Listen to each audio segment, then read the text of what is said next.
Hello friends, नमस्कार। Welcome back my channel tyre teacher job. मैं प्रियंका स्वागत करती हूँ आप सभी का आपके अपने चैनल टायर टीचर जॉब में।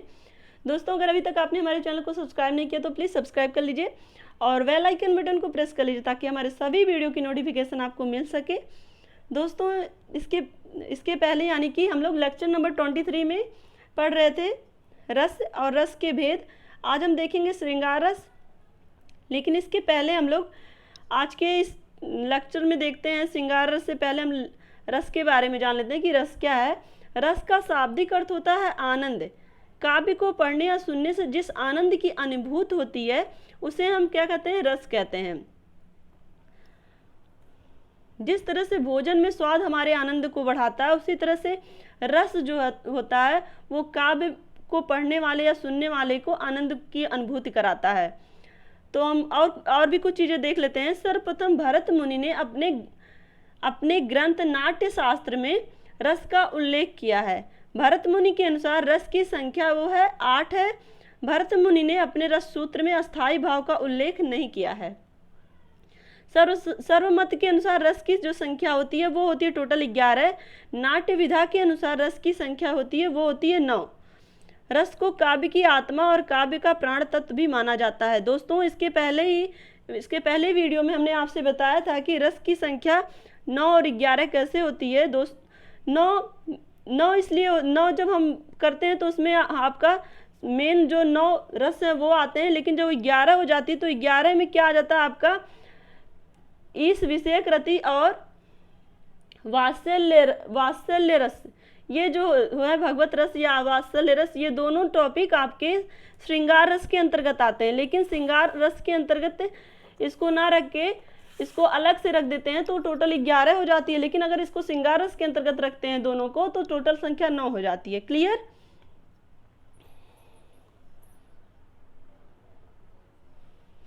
दोस्तों, अब हम चलते हैं, एक बार और देख लेते हैं रस के अवयव और अंग। थोड़ा सा और ध्यान दे दीजिए, उसके बाद आपको अच्छे से समझ में आएगा। रस के अवयव हमने आपको बताया था विभाव, अनुभाव, संचारी अथवा व्यभिचारी भाव और अस्थाई भाव।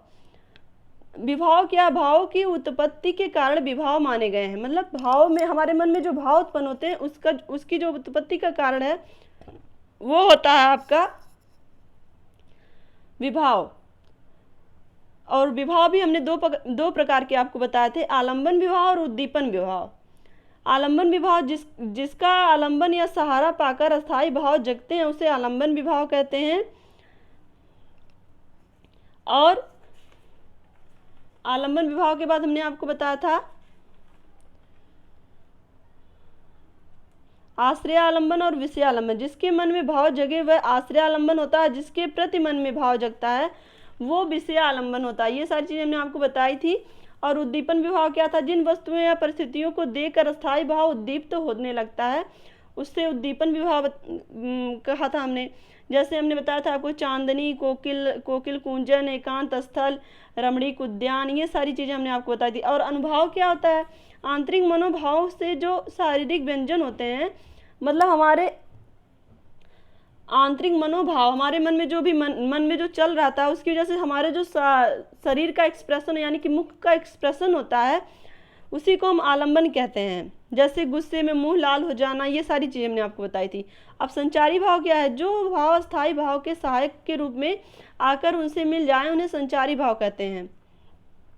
लेकिन भरत मुनि ने इनको कहा था पानी में बुलबुले के समान। जो पानी में बुलबुले होते हैं जो थोड़ी देर पे गायब हो जाते हैं, इसी तरह से संचारी भाव भी होते हैं। इसके बाद था आपका अस्थाई भाव। अस्थाई भाव का मतलब होता है प्रधान भाव। प्रधान भाव वही हो सकता है जो रस की अवस्था तक पहुंचता है। मतलब अस्थाई भाव ही हमें रस की अनुभूति करवाते हैं। तो इस तरह से इसके बाद हमने आपको बताया था कि रस के कितने भेद होते हैं। रस के मुख्यतः होते हैं 9 भेद। और अगर इसमें वात्सल्य रस और भक्ति रस को इंक्लूड कर देते हैं तो टोटल जो इनकी संख्या हो जाती है वो हो जाती है 11। तो इस तरह से हमने आपको बताया था कि भरत मुनि के अनुसार जो रसों की संख्या, भरत मुनि ने जो रस की संख्या बताई थी वो बताई थी 8। और नाट्य विधा के लोग जो रसों की संख्या बताते हैं वो बताते हैं आपके 9। और अन्य जो विद्वान हैं उन्होंने रसों की संख्या टोटल 11 मानी है। तो इस तरह से ये 3 तरह के आपके क्वेश्चन बनते हैं। आपको जिस वे में क्वेश्चन पूछता है आपको उसी वे में आपको आंसर देना होगा। अब रस के भेद एक बार रिवीजन कर लेते हैं, फिर हम लोग चलते हैं श्रृंगार रस की तरफ। अस्थाई भावों की प्रारंभिक 9 संख्या के आधार पर ही रस के भेद किए गए हैं, जिसमें आपका पहला है श्रृंगार रस जिसका स्थायी भाव होता है रति, करुण रस जिसका स्थायी भाव शोक होता है, अद्भुत रस जिसका स्थायी भाव विस्मय होता है, रौद्र रस जिसका स्थायी भाव क्रोध होता है, वीर रस जिसका स्थायी भाव उत्साह, और हास्य रस जिसका स्थायी भाव हास्य, और भयानक रस जिसका स्थायी भाव भय होता है, और विभत्स रस जिसका स्थायी भाव घृणा यानी कि निंदा, शांत रस जिसका स्थायी भाव निर्वेद होता है, वात्सल्य रस जिसका स्थायी भाव वात्सल्य रति होता है, और भक्ति रस जिसका स्थायी भाव भागवत विषयक रति होता है। यही 10वें और 11वें वात्सल्य रस और भक्ति रस को ही श्रृंगार रस के अंतर्गत नाट्य विधा के लोग मानते हैं। तो चलिए हम लोग पढ़ लेते हैं श्रृंगार रस। सॉरी। नायक नायिका के सौंदर्य तथा प्रेम संबंधी वर्णन की परिपक्व अवस्था को श्रृंगार रस कहते हैं। नायक नायिका के सौंदर्य तथा प्रेम संबंधी वर्णन की परिपक्व अवस्था को श्रृंगार रस कहते हैं। श्रृंगार रस के 2 भेद हैं। पहला संयोग श्रृंगार, यह उस स्थान पर होता है जहां नायक और नायिका की संयोग अवस्था का वर्णन होता है। इसमें मिलन संयोग का वर्णन होता है, मतलब जहां पे नायक और नायिका अपने अनुभूति, उनकी जो अच्छी अनुभूति होती है उसकी चरम सीमा पर होते हैं, मतलब एक संयोग बनता है, तो उसको हम कहते हैं संयोग श्रृंगार। उदाहरण देखिए तब ज्यादा समझ में आएगा आपको। बतरस लालच लाल की, मुरली धरी लुकाए, सौह करे भौहन हंसे, दैन कहे नट जाए।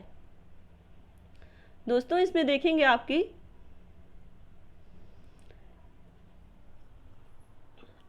कृष्ण और राधा के जहाँ पे कृष्ण जी की मुरली को राधा जी ले लेती हैं और इसलिए छिपा देती हैं क्योंकि वो उनसे बात करना चाहती हैं। कहीं पे गोपियाँ आती हैं, कहीं पे राधा जी क्यों लाती हैं, तो उसमें क्या होता है कि जब वो चाहते हैं कि वो उनसे बात करे लेकिन वो अपनी मुरली बजाने की धुन में मस्त रहते हैं, तो वो जब उनसे कृष्ण जी मुरली को मांगते हैं तो वो उनकी सौगंध भी खाते हैं और वो हंसती भी हैं, लेकिन देने को कहती भी हैं फिर मुकर जाती हैं। तो इसमें एक प्रेम में या इसमें आपको एक प्रेम की अनुभूति हो रही है जिसमें कृष्ण जी को गोपियाँ या राधा जी छेड़ रही हैं। क्लियर हो गया? यहाँ पे क्या है, नायक और नायिका की संयोगावस्था का वर्णन है। क्लियर? वियोग श्रृंगार देखते हैं, यह उस स्थान पर होता है जहां नायक और नायिका की वियोगावस्था का वर्णन होता है, वहां वियोग श्रृंगार होता है। देखिए यहाँ पे दोनों में ही प्रेम का भाव है, लेकिन एक में उनके अनुकूल परिस्थितियों के बारे में बताया गया, एक में उनके प्रतिकूल परिस्थितियों के बारे में बताया गया। जहाँ पे अनुकूल परिस्थितियाँ हैं वहाँ पे वो आनंद की अनुभूति कर रही हैं, लेकिन जहाँ पे प्रतिकूल परिस्थितियां हो गई हैं वहाँ पे वो वियोगावस्था का वर्णन है। यहाँ पे देखते हैं, निस्दिन बरसत नयन हमारे, सदा रहति पावस ऋतु हम पे, जबते श्याम सिधारे। ये उस समय का वर्णन है जब कृष्ण जी गोकुल से मथुरा चले जाते हैं और वहां जाने के बाद जो गोपियों का हाल रहता है, उनके नैनों से अश्रु रुकते ही नहीं है, ये उस समय का वर्णन है। वो क्या करें, निस्दिन बरसत नयन हमारे, सदा रहति पावस ऋतु हम पे, जबते श्याम सिधारे। जब से श्याम आप वहां गए हैं तब से हमारे नैनों से अश्रु की धारा बहती रह रही है। तो इस तरह से देखेंगे आप, एक संयोग और एक वियोग रस की तरफ हमारा ध्यान आकर्षित हुआ ना। एक संयोग श्रृंगार हो गया और एक वियोग श्रृंगार हो गया। दोनों ही यहाँ पे नायक और नायिका की ही बात की गई है, दोनों के ही प्रेम की बातें हैं, लेकिन एक वहाँ पे अनुकूल परिस्थिति है और दूसरी जो है प्रतिकूल परिस्थिति है। तो क्लियर है ना श्रृंगार रस? तो दोस्तों आज हम श्रृंगार रस के बारे में ही पढ़ें। नेक्स्ट वीडियो में हम लोग पढ़ेंगे करुण रस के बारे में और अद्भुत रस के बारे में। अगर ये वीडियो आपको अच्छा लगा तो एक लाइक ज़रूर करिएगा, और कोई भी कमेंट या सुझाव देना हो तो कमेंट बॉक्स में ज़रूर लिखिए। हमसे जुड़ने के लिए थैंक यू सो मच। जय हिंद।